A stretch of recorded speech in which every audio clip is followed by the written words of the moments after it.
حضرت مولانا محمد الیاس صاحب رحمۃ اللہ علیہ، اللہ تعالیٰ ان کے درجات بلند فرمائے، جن کے دم سے یہ تبلیغ جماعت، ان کے سینے کی آگ ہے جو ساری دنیا میں پھیل گئی ہے تبلیغ جماعت کے ذریعے، اللہ تبارک و تعالیٰ اس کو اور ترقی عطا فرمائے۔ تو اس میں حضرت کا یہ واقعہ میں نے حضرت مولانا محمد عاشق الہی صاحب بلند شہری رحمۃ اللہ علیہ سے سنا ہوں۔ وہ فرماتے تھے کہ حضرت کے بھی ایک دوست تھے اور وہ داڑھی نہیں تھی ان کے، بے داڑھی کے تھے، تو مگر حضرت کے پاس آتے جاتے تھے، بہت دن تک آتے جاتے رہے۔ حضرت نے کبھی نہیں کہا کہ بھئی تم داڑھی رکھ لو، بس آتے جاتے رہے، اپنے ان کو جو بڑے بڑے اہم فرائض تھے اس کے اندر شامل کرتے رہے، نمازیں پڑھتے رہے، روزہ رکھتے رہے وغیرہ وغیرہ، لیکن داڑھی کے بارے میں کچھ نہیں کہا کہ داڑھی تم رکھ لو۔ جب ایک مدت گزر گئی تو حضرت نے سوچا کہ اب یہ اتنا قریب آ گئے ہیں کہ اب اگر میں کہوں گا تو یہ بات مان لیں گے، تو حضرت نے کہہ دیا کہ بھئی داڑھی نبی کریم صلی اللہ علیہ وسلم کی سنت ہے، نبی کریم صلی اللہ علیہ وسلم نے فرمایا کہ تم داڑیاں بڑھاؤ، یہودیوں کی مخالفت کرو اور داڑیاں بڑھاؤ، داڑھی کا بڑھا کر رکھنا یہ نبی کریم صلی اللہ علیہ وسلم کی سنت بھی ہے اور واجب بھی ہے۔ اب کیا ہوا کہ وہ ان صاحب پر الٹا اثر ہو گیا اور انہوں نے پھر آنا چھوڑ دیا حضرت مولانا کی خدمت میں۔ تو حضرت مولانا محمد الیاس صاحب رحمۃ اللہ علیہ یہ فرماتے تھے کہ بھائی مجھ سے بڑی غلطی ہوئی، میں نے کچے توے پر روٹی ڈال دی، یعنی توا جو ہوتا ہے جس کے اوپر روٹی پکائی جاتی ہے، وہ جب تک گرم نہ ہو جائے اور پوری طرح گرم نہ ہو جائے اس پر اگر روٹی ڈال دیں گے تو روٹی نہیں بنے گی، وہ پھٹ کے رہ جائے گی۔ تو میں نے کچے توے پر روٹی ڈال دی، یعنی ابھی ان کا ذہن اتنا بنا نہیں تھا کہ میں ان سے یہ بات کہتا اور وہ اس کو قبول کر لیتے۔ نتیجہ الٹا ظاہر ہوا کہ بجائے اس کے کہ وہ میرے قریب آتے اور میری بات مانتے، وہ مجھ سے چلے ہی گئے، چھوٹ گئے۔ تو یہ لفظ بڑا عجیب استعمال کیا حضرت مولانا محمد الیاس صاحب نے کہ کچے توے پر روٹی ڈالنا، یعنی پہلے یہ دیکھو کہ توا پکا بھی ہے کہ نہیں، یعنی ماحول تیار ہوا ہے کہ نہیں۔ اور اس سلسلے میں آپ کو ایک واقعہ سناتا ہوں، سچا واقعہ اس لیے کہہ رہا ہوں کہ شاید بعض لوگ اس کو سمجھے کہ کوئی بناوٹی بات ہے۔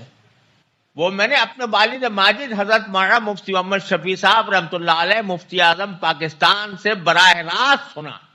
حضرت مولانا مفتی محمد شفیع صاحب رحمۃ اللہ علیہ میرے والد ماجد ہیں اور تبلیغ جماعت کے مداح اور اس کے تبلیغ جماعت کے انتہائی مددگار، اور الحمدللہ میں بھی ان کے اسوہ حسنہ کے مطابق اپنی تبلیغ جماعت کو اپنی جماعت سمجھتا ہوں۔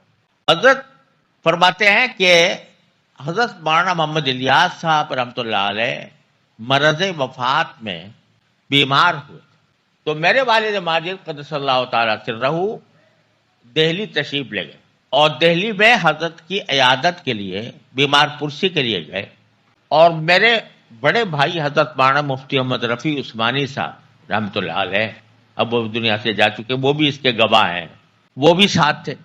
تو جب حضرت کی جگہ پر پہنچے تو لوگوں نے بتایا کہ حضرت کی صحت ٹھیک نہیں ہے اور ڈاکٹروں نے یا معالجین نے ملاقات سے منع کیا۔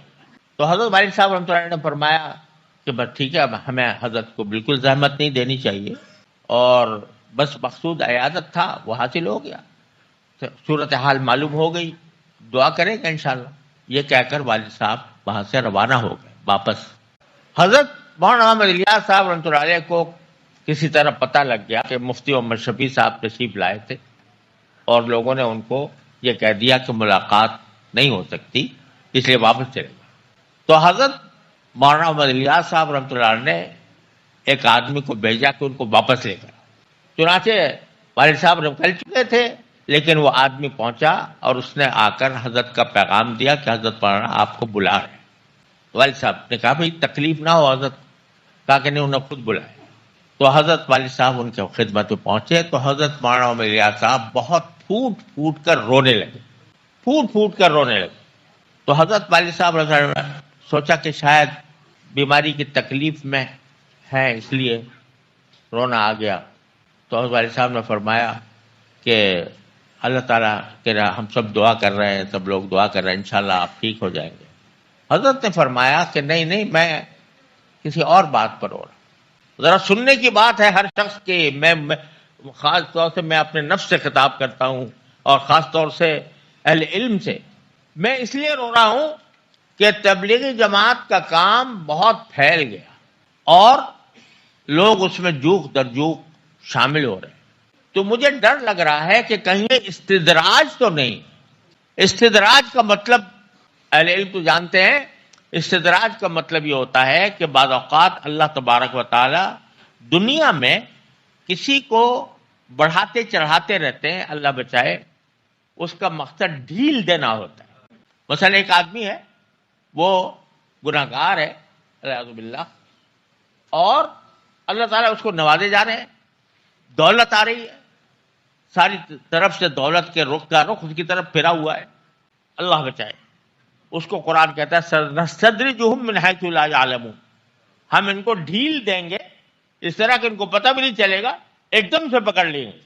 اب وہ شخص جس کی ساری زندگی اللہ کا دین پھیلانے میں گزری، وہ اس وقت میں مرتے وقت مرنے سے پہلے اس کو یہ ڈر لگا ہوا ہے کہ یہ میرے ساتھ ڈھیل تو نہیں ہوئی اللہ تعالیٰ کی، استدراج تو نہیں ہو رہا، یہ جو بڑا جماعت پھیل رہی ہے یہ کہیں استدراج تو نہیں۔ حضرت والد صاحب فرماتے ہیں میں حیران رہ گیا ان کی بات سن کے کہ اس وقت میں ان کو یہ فکر لائی۔ والد صاحب فرماتے ہیں میں نے جم کر کہا کہ حضرت ہرگز استدراج نہیں ہے، ہرگز استدراج نہیں ہے۔ پوچھا کیا دلیل استدراج نہیں ہے، کیا دلیل؟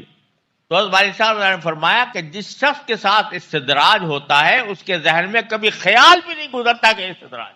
تو جو آپ کو یہ خیال ہو رہا ہے کہ استدراج ہے، یہ خود اس بات کی دلیل ہے کہ یہ استدراج نہیں ہے، اللہ کی رحمت ہے آپ کے ساتھ۔ ایک بات تو یہ فرمائی۔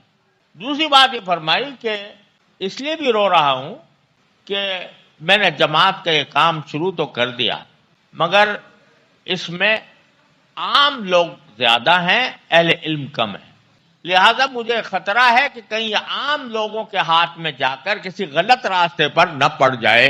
اس لیے آپ کوشش کریں کہ اس میں علماء زیادہ سے زیادہ داخل ہوں تاکہ اس کو غلط راستے پر پڑنے سے بچائیں۔ تو یہ بات حضرت مولانا الیاس صاحب رحمۃ اللہ دنیا سے جاتے جاتے یہ ان کو یہ خدشہ لگا ہوا تھا، اس خدشے کے کچھ نتائج نظر آ رہے ہیں کہ ایسے لوگ ذمہ دار ہو گئے ہیں کہ جو اصل میں عوام میں سے تھے۔ علم کی جو ایک ڈھال ہوتی ہے جو انسان کو غلط راستے پر جانے سے بچاتی ہے وہ نہیں۔